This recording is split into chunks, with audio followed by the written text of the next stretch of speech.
Hello, how the tech are you? This is our weekly tech show on Echoplex Media. We've been off for a couple weeks because of the holidays. I hope everybody's holidays went well. Got to see family, like eat way too much food and all the good stuff we do on the holidays. Got some good presents or something. I don't know. Anyways, I'm historian Matt. I like to talk about tech news and science news. And I got a couple of news stuff going on. One is it has to do with the EV tax incentive. So new year, new EV tax incentive. And the other one is some script kiddies messing with ChatGPT. So you with the, I guess it's a pink mic, color's a little off. I am HK Perrin, and I am a software engineer, so I cover mostly software engineering news. And this week, I've got a pretty cool story about PHP 8.2 being released. So I'll talk about some nifty new features of that.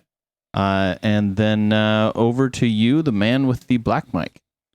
So I'm Dave. I'm the producer of this show and all the shows here at Echoplex Media. This week, I'll be talking about moderation in Horizon Worlds, which is I guess Meta's what is it? Artificial reality thing or whatever, virtual reality world. And then if you want to build new housing in the UK, you're going to have to install fiber.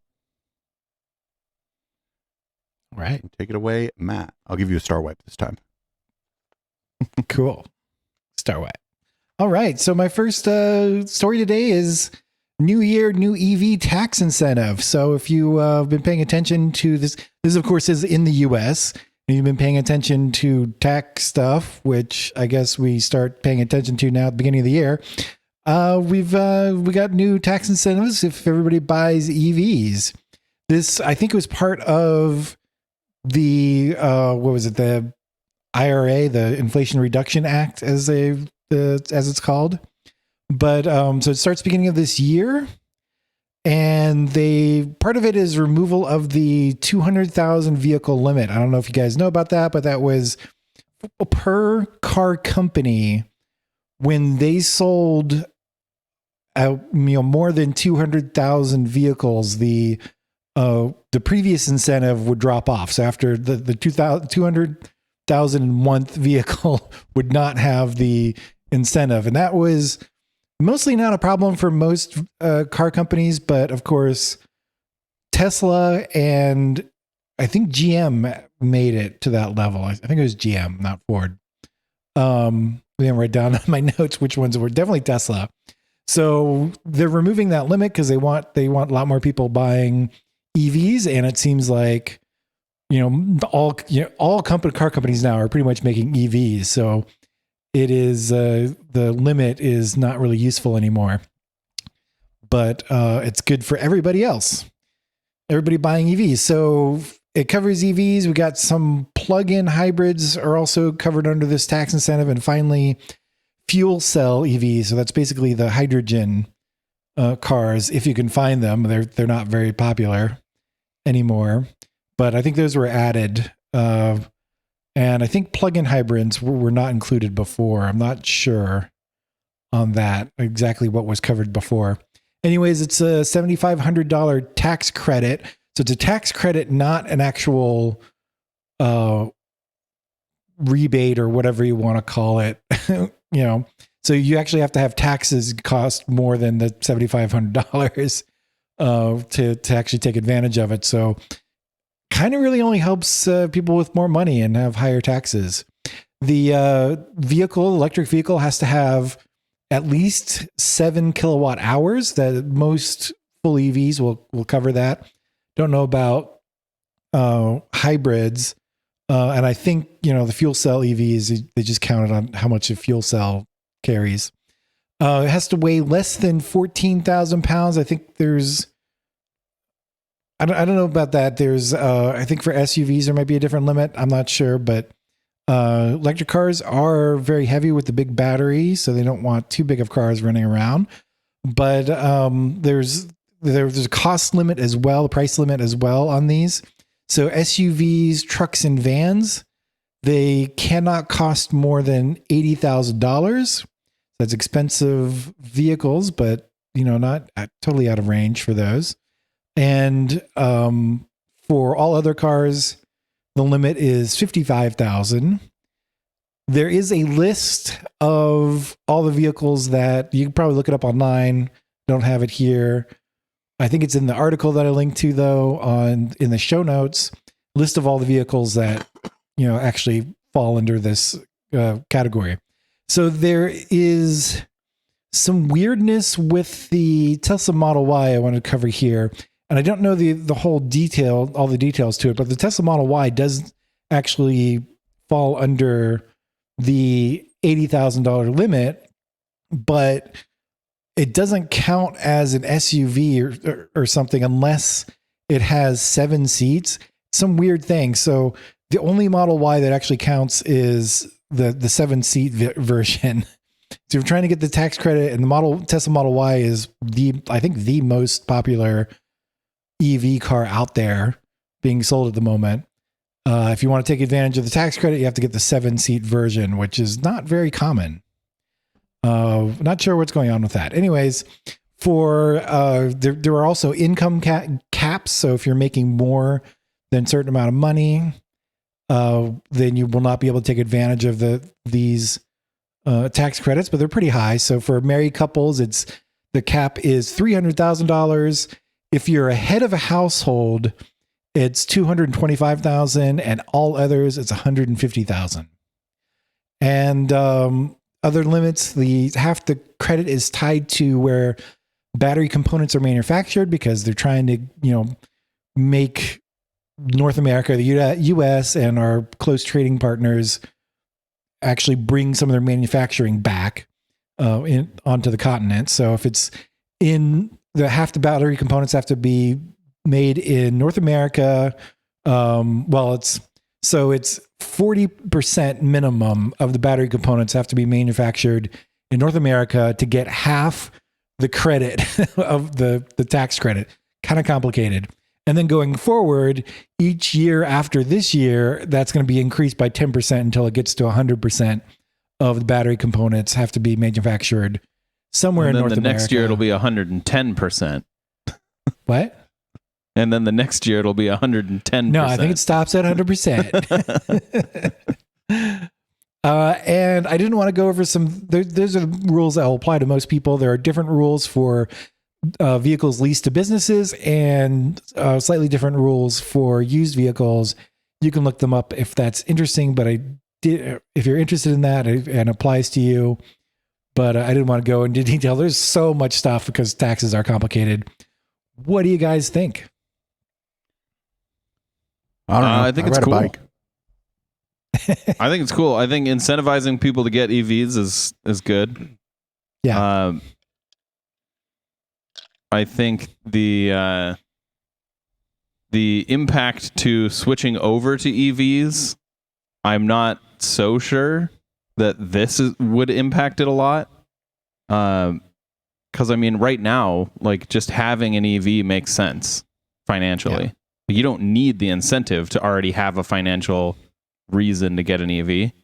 But it's cool. I think offering, taking all of this money that is going into these tax credits and maybe instead putting it towards building out the electric infrastructure, building out public charging stations, like not, free electricity, but, publicly accessible charging stations, providing more incentive for building those would probably be a better route, but I still think it's cool. As the only, I think I'm the only one who owns an electric car. It'd be nice to have more public accessible charging stations, but I can tell you, like, most of my charging is at home.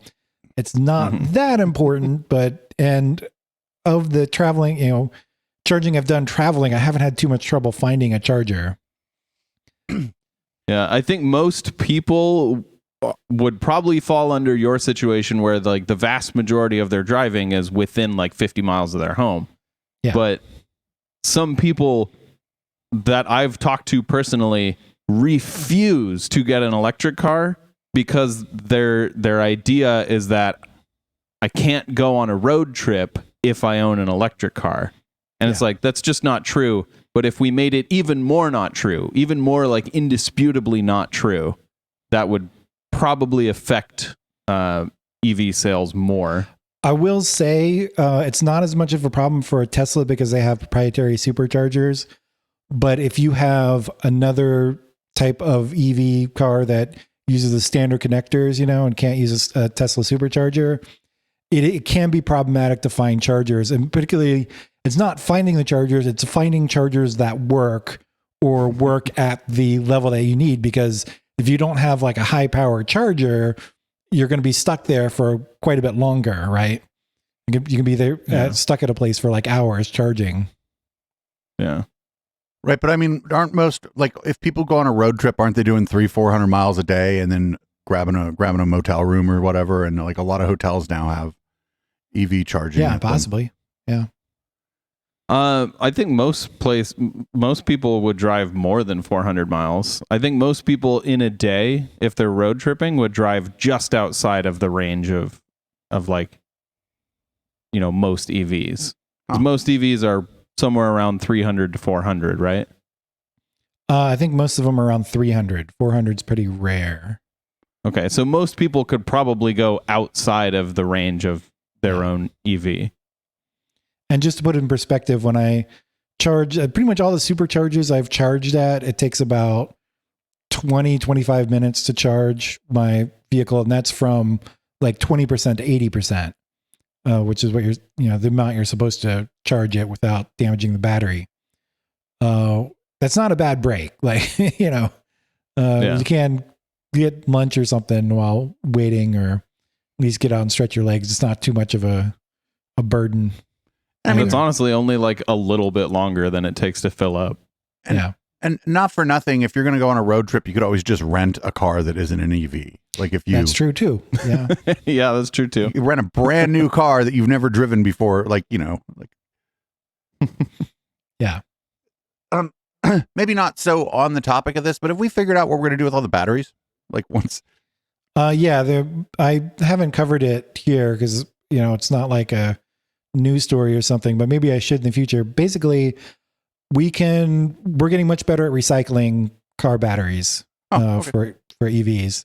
We didn't before because there wasn't much demand. We weren't, even though there were EVs out there, they just, they were still pretty new and not enough people had them. But now we're actually starting to generate enough dead batteries to actually make it worth it to put investments into recycling. And it looks like we can recycle about 95% of the material in dead EV batteries. Well, that's good. That's good too, because they're not entirely dissimilar to the batteries in our phones and our laptops and stuff too. So that's going to transfer down to like consumer electronics, because batteries were the bad one. Batteries were the bad, like the circuit boards and stuff weren't so hard to recycle. And if you threw a circuit board in a landfill, it wasn't great, but it wasn't like throwing a lithium ion battery in the landfill. That's bad. Yeah. Fires for one thing.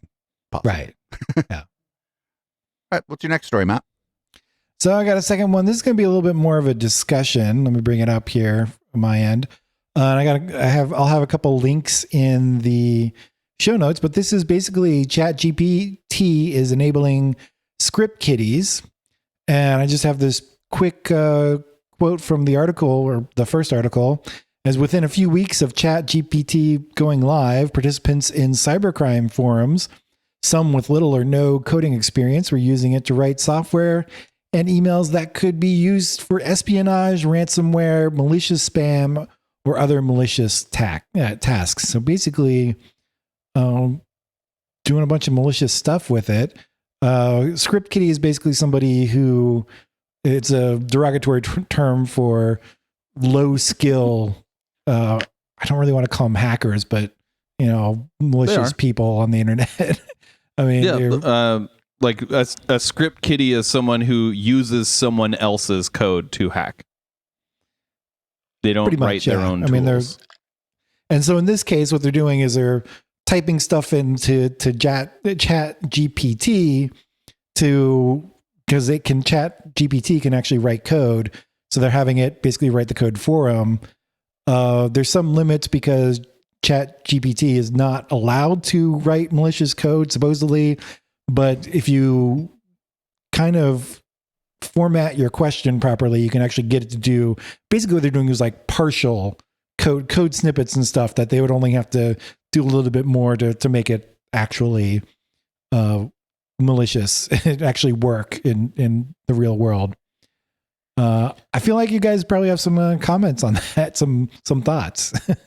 Yeah, I would say I'm not too worried about this because anything that they would get out of ChatGPT is probably extremely low quality. I've seen the quality of code that ChatGPT can write. I've asked it just really basic coding questions, the kind of things that I would ask on like on a coding interview. And I would say it does an okay job, but like I probably wouldn't hire someone if they gave the code that ChatGPT writes. Like it does have pretty significant issues that aren't immediately obvious, but sometimes they're entirely breaking. So I would say ChatGPT is not at the point yet where it could replace a competent coder. Not to say that it will never be there. I just think it's not there yet. And also, I don't think it would really matter if it was, because we already have people that can write malicious code. So having a computer that can write malicious code isn't really that much different. It's kind of just like having more people. And Yeah. I mean, if it's spitting it out, there's a record of it somewhere too. So it's going to like, you know what I mean? If you sit down and write malicious code, nobody knows about it. But if this thing spits out some malicious code, there's a record of it somewhere. And so like people are going to know what it is. Well, Yeah. actually, I think it's almost backwards. If it's writing malicious code, from what I can tell, it got that malicious code from somewhere that's public and written down somewhere. So it's probably well known. It's like kind of hack. Those like that's a good those point. commercials about like when the dad finds the kid with drugs. Where did you learn this? And it's like, I learned it from watching you, Dad. Yeah, exactly. Yeah, I think HK brought it up, but the code is pretty bad. In fact, the code coming out of ChatGPT has been banned from Stack Overflow because there's so many problems with so many bugs in the code that they just will not allow ChatGPT to answer the questions. That's cancel So just culture. to give an example, I asked ChatGPT to write a JavaScript function that would look through a web page and wrap everything that looks like a phone number in a link with a TEL scheme to make it clickable on mobile. And it actually did some like surprisingly good things. It wrote a regular expression to find phone numbers. It went through all elements on the page. It extracted its contents and wrapped the phone number part in a link, just like I asked it to. The problem was it did that for every single element on the page, and it did it using text content, which strips HTML. So the first element it would get to, which would be the HTML element, it would strip every HTML element underneath it, which means no head element, no body element, no divs, no spans, basically nothing, just text contents. So the page would immediately break. Maybe you But didn't. like Maybe you didn't. it would just take one little line to fix that. Yeah. Right. Maybe you didn't. Maybe it's because you didn't tell it not to do that. Maybe if you're like, Well, if do not remove the headers, if it truly etc. understood the code, it wouldn't do that. But it doesn't understand the code. It's just taking code that it sees and a description of that code and going, I can write code that looks like that code. And for the most part, it did a good job. It made a glaring mistake. It broke it. Yeah. Well, cool. Yeah, I don't have much to say on this except that, like, I think these people who are going to borrow and use other people's malicious code are going to get it however they're going to get it. And I think if they're going to get like substandard code from this ChatGPT thing, that's probably better than them getting good code in like novel code or whatever. So like let them do it. Sounds like a crappy way to get an exploit. So go ahead. Yeah, I'm really not too worried about it. I think the thing that actually does worry me though is typically when you see those kind of like phishing emails, they're pretty easy to spot because they're riddled with like spelling errors and grammatical errors. And you could use ChatGPT to write a convincing one that was actually like spelled correctly and grammatically correct. Do you know why the phishing emails are so bad though, HK?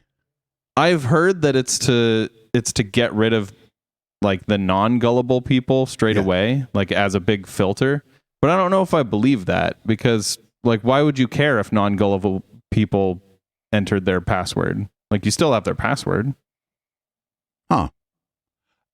Well, I think the idea there is so that basically non-gullible people dismiss it and think that it's so poorly written that no one would fall for it, and maybe they're not going to alert someone else in their organization about it because they're like, well, nobody here is going to fall for this dumb shit. And so like that's the reason I think, and it's not just phishing stuff, it's like scams too are written like that to make sure that that they're not going to waste their time on somebody, like trying to do some kind of social engineering on somebody. And then somebody halfway through goes, wait a minute. Maybe. I don't know. I think it's, I think it would be better for the scammer to have one that was like, that looked legitimate. Huh, maybe. That's my thought on it, but I don't know. Maybe you're right. Maybe it's not always the same reason. Maybe it's one of those things that sometimes, sure, they're looking for extremely gullible people, and maybe if it's a scam versus like trying to fish an organization, if they're trying to scam your auntie or whatever, maybe they want to make sure they're getting someone gullible. But if they're trying to get like somebody's password in some organization, maybe if it's poorly written, it's just because they're not good at writing in English or whatever. So it could be that depending upon what's going on and depending upon the context, the answer might be different. Yeah, but regardless, having the ability to ask ChatGPT, like, hey, can you write an email that, asks someone to unlock their account by entering their password, like that's more dangerous, I think, than ChatGPT writing shitty code. And not for nothing, most legitimately large hacks, as we call them, most data breaches and whatnot, there's a social engineering element to it anyway. Yeah. You don't just brute force your way into some system. It's like, it's not that movie Hackers, right? The lone gunmen from the X-Files aren't real. You don't just break into a system by typing. I mean, there are systems you probably could, and there are ways you probably could, but it's a lot easier to just trick somebody. Or I don't know, send someone that a person high up in the organization might be attracted to speak with them. Yeah. It's more like spycraft and less like the movie Hackers. More burn notice, less hackers. All right, I guess HK. All right. So my story is about a new version of PHP. I used to actually be a PHP developer, so PHP for a long time had a special place in my heart, and then I completely switched to JavaScript, and now I look at PHP code and I'm like, wow, I used to write this? But you know what? Still, like most of the websites on the internet are written in PHP. So PHP is still a very important language, and today we're going to talk about PHP 8.2. Which introduced some interesting features. Read-only classes is very interesting. Basically, instead of marking like marking properties and well, I guess you can't overwrite a method in PHP, but marking properties as read-only in PHP now you can mark an entire class as read-only, and then essentially the only thing that can change that data is the constructor of the class. So in the constructor, it's assigned a value, and then that's it. Cannot be changed. And you also can't add dynamic properties to a read-only class. Dynamic properties will give you a fatal error if you try and just add a property. A dynamic property is just a property that isn't defined in the class. You're just adding something else onto that class. So that makes it. Speaking of dynamic, what was that? It makes it a immutable object based on the class level. Essentially, yeah. It's like making. It's like freezing an object in other languages. It's similar to that. So, speaking of dynamic properties, though, also PHP 8.2 has deprecated dynamic properties. If you don't, as the author of a class, if you don't explicitly opt that class into allowing dynamic properties, when you add a dynamic property to an instance of that class, it will raise a deprecation notice. So that's good, I think, because dynamic properties lead to a lot of errors and mistakes. I think having the option to explicitly opt into them is pretty neat, but hopefully, ideally, we would be getting away from needing to have dynamic properties. Make everything strictly typed. Another really neat thing that I didn't even realize PHP didn't have before this is null, false, and true standalone types.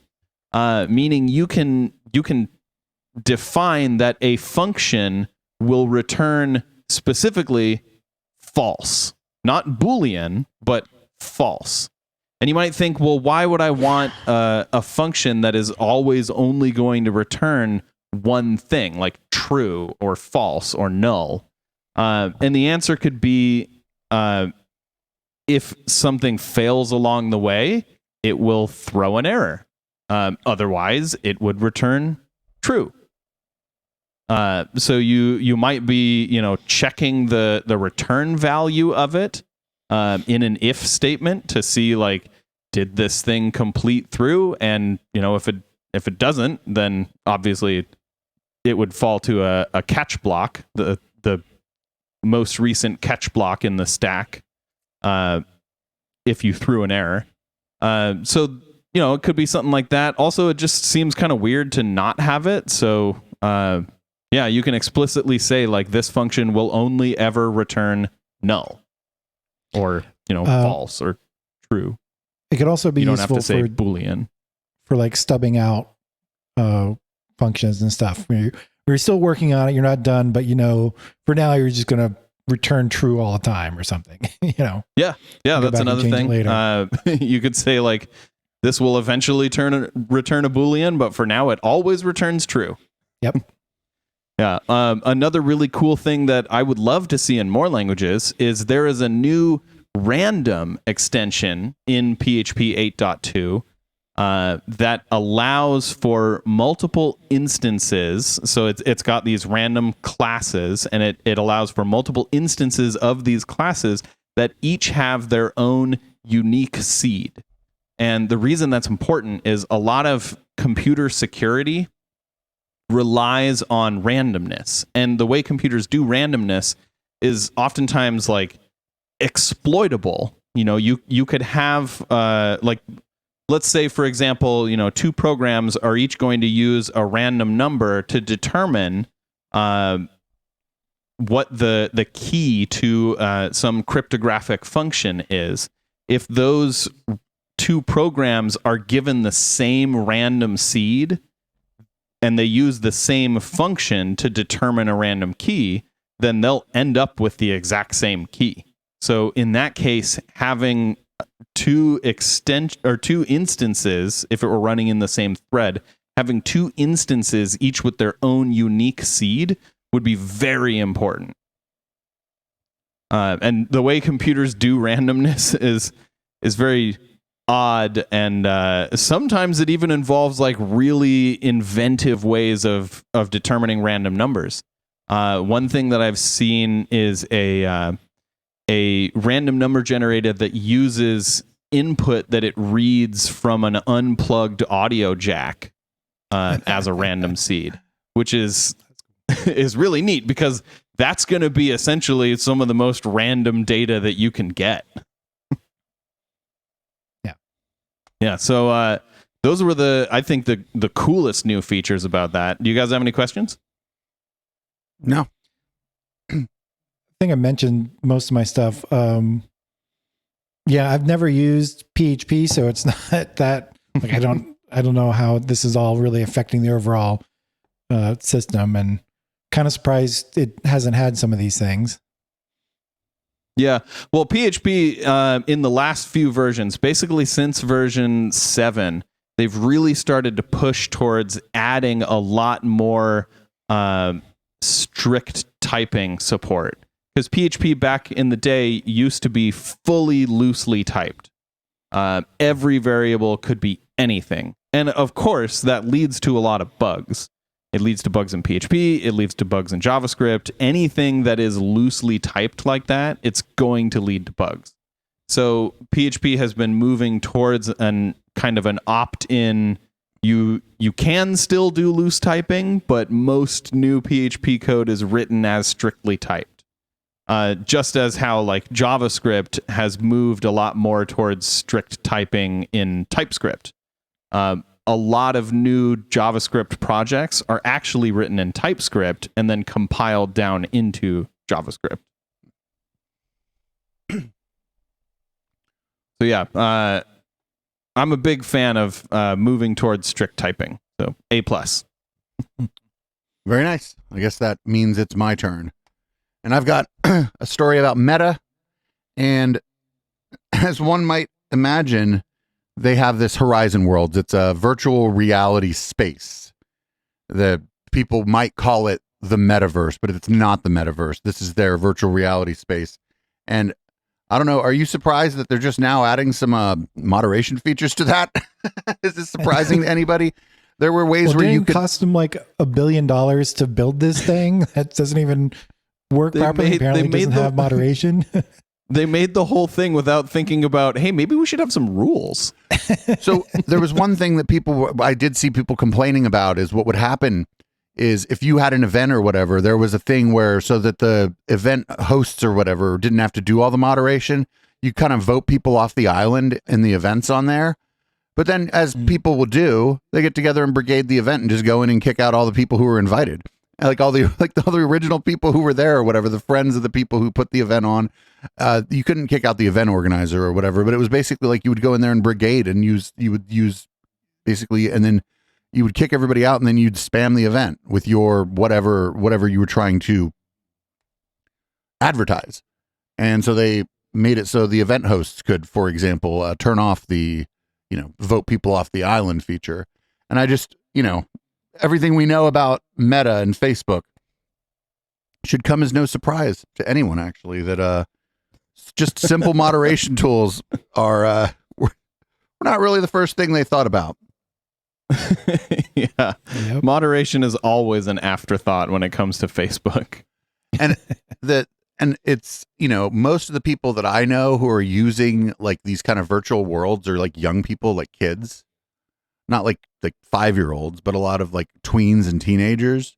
And so you'd think maybe you should have a heavily moderated space for people who might be under the age of 18 navigating this virtual world. But that's not what you do over at Meta.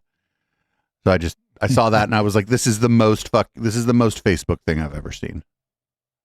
I wouldn't let my kids play in, if I had kids, I wouldn't let them play in Horizon Worlds. Not because I think it would be dangerous for them, but because I wouldn't want them to be made fun of by the other kids. Right. There's got to be a way cooler thing to do in your virtual headset, right? Yeah. There's got to be like you could play Roblox or something. I don't know, what are the kids playing? Yeah. But yeah, it's just I wasn't surprised, and it's just more of the same from basically from Zuckerberg, where he thinks of all like the good things that might happen from something, and then bad things happen, and he goes, "Oh yeah." But the thing with this is like, you'd think he would have learned about all this stuff from Facebook groups and Facebook events that weren't happening in a virtual world where moderation and not only giving the not only giving like the event hosts or the group owners moderation tools, but just more broadly having moderation on the website or on the service is good, and giving people tools to prevent abuse is good. And it just kind of strikes me as odd that they would just be like, oh, wait a minute, what have we been doing for the last 10 years? What has been the biggest complaint about what we've been doing for the last 10 years? That's Facebook's motto, right? Is move fast and break things. Apparently the other part of that is to add moderation later. Right. Yeah. Don't think first. Right. Just do things. Don't think before it you should speak. be don't think, move fast, break things. Uh-oh. Yeah, now my kid went to what he thought was a virtual concert, and he's being sold Bitcoin. This isn't good. So my last story, and I guess the last story here, is actually a really good story out of the UK. You can't build new housing in the UK if there's no fiber. That's it. That's the story. It's got this from The Verge, and England just made gigabit internet a legal requirement for building new homes. So there's not a whole lot to the story. Okay. And I just, think that this is a thing that everybody should be doing if they are, there are countries where this kind of internet isn't available anywhere. But like here in the United States or whatever, this should be the requirement everywhere. Yeah. Do you know what the limits are? At least having like if you don't have gigabit internet, at least having like access to some form of like fast internet. Well, I mean, not like HughesNet. Right. Something better than HughesNet. And I think maybe in the United States, there's a lot more rural area, and there would be exceptions carved out based on population density.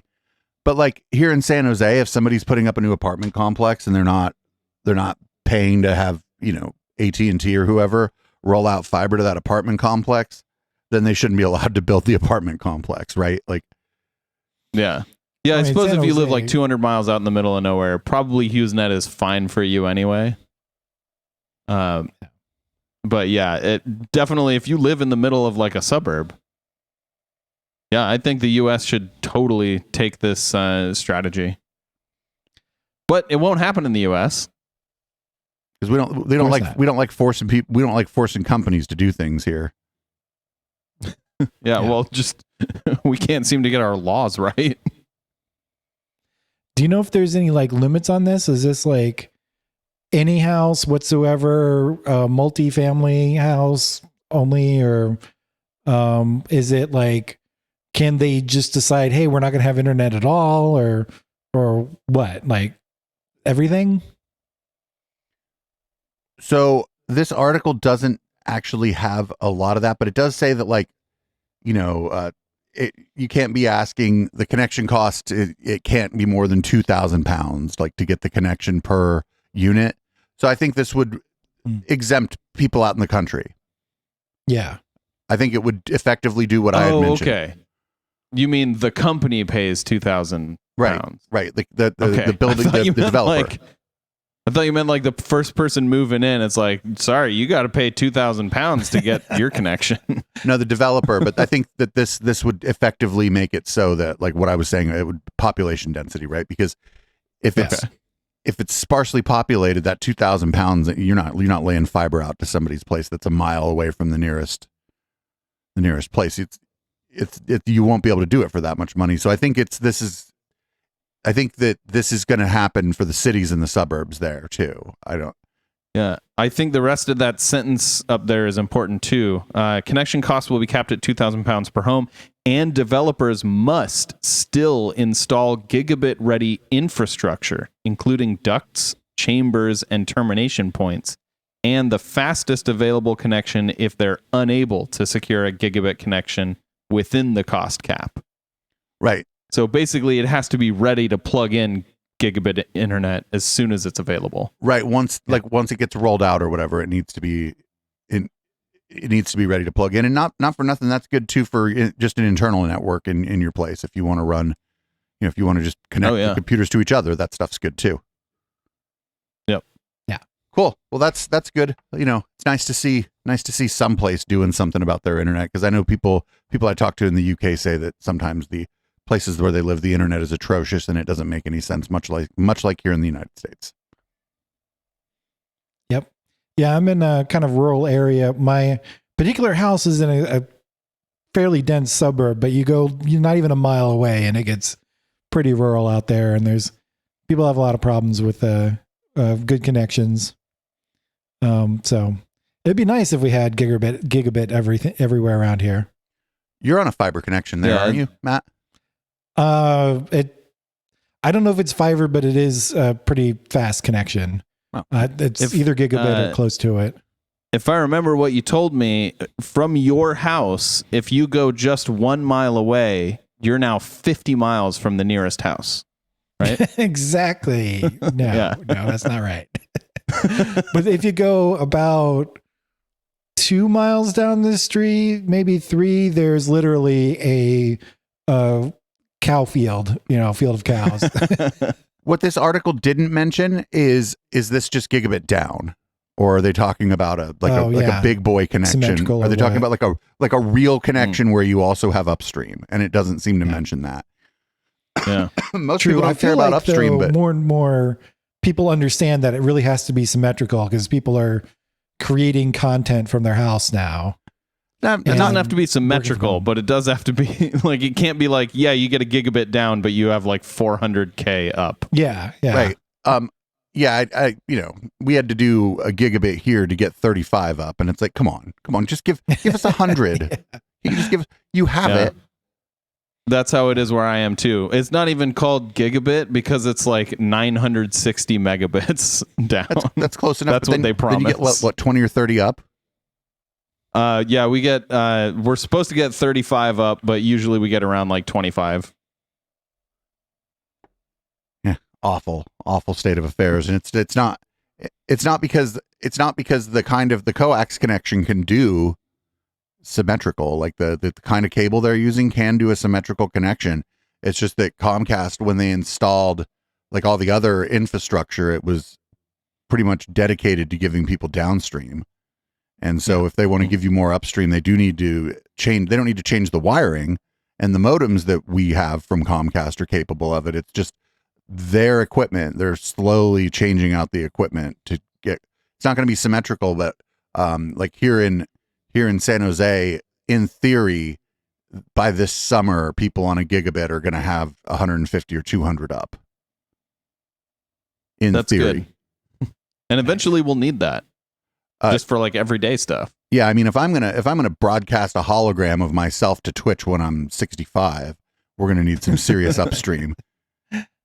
I mean, people's requirements for downstream obviously have skyrocketed with things like streaming video, but people's requirements for upstream have even skyrocketed recently. I mean, you talk about like, you're doing a video conference, you're pushing video up, and it doesn't have to be like amazing quality, but even to push 720 video up, you need a few megs.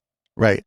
And you need that reliably. That you don't need that like from speedtest.net. You need that from like, I can get this from Discord or Skype or Teams or whatever I'm using, and I can get it consistently. And ping time, people are starting to learn that ping time matters. It's not just for gamers anymore. Yeah, to a certain extent, yeah. Okay, whose turn is it to read us out? I don't think I've done it in a while, so why don't you star wipe me in? You insist on the star wipe? Yeah, there we go. Thank you for checking out the show. This is our weekly show, How the Tech Are You? We have several other shows that you can check out at echoplexmedia.com. If you want to see us on Twitch, we stream several times a week. That's twitch.tv/echoplexmedia. And if you want to toss coins at our face, you can do that over at patreon.com/echoplex. And have a techin' great week.